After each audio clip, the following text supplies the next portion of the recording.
Samantha हमेशा से सोचती थी कि उसके परिवार का घर साधारण था, कुछ भी खास नहीं। एक शांत पड़ोस में स्थित यह एक सफेद पिकेट बाड़ और एक अच्छी तरह से बनाए गए बगीचे के साथ एक आरामदायक 2 मंजिला घर था।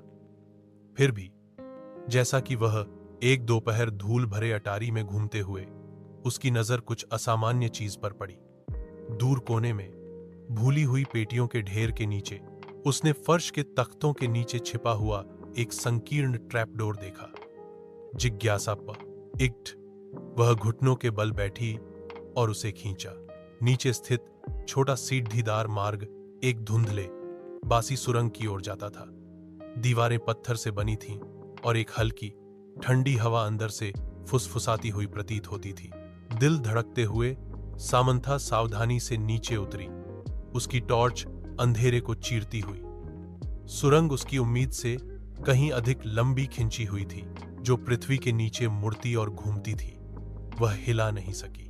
वह महसूस कर रही थी कि वह अतिक्रमण कर रही है, कि कुछ उसका इंतजार कर रहा था, जो एक अनंत काल की तरह लगा। उसके बाद सुरंग आखिरकार एक छिपे हुए कमरे में खुल गई। दीवारें पुरानी किताबों की अलमारियों से भरी थीं, अजीब चमड़े से बंधी हुई किताबों से भरा हुआ।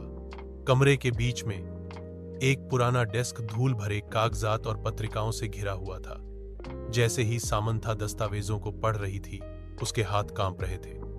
रिकॉर्ड डीएस ने निषिद्ध अनुष्ठानों और गुप्त समाजों की बात की। उसके परिवार का नाम बार बार उल्लेख किया गया। जितना अधिक वह पढ़ती गई, उतना ही उसे एहसास हुआ कि उसके परिवार का इतिहास गहरे रहस्यों से जुड़ा हुआ था। रहस्य यह धन रहने के लिए था। उसने कुछ ऐसा उजागर किया था जिसे किसी को नहीं जानना चाहिए था, कुछ ऐसा जो पीढ़ियों से छिपा हुआ था।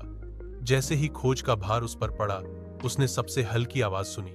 उसके पीछे से आवाज आई, एक फुसफुसाहट, धीमी और ठंडी। वह अकेली नहीं थी।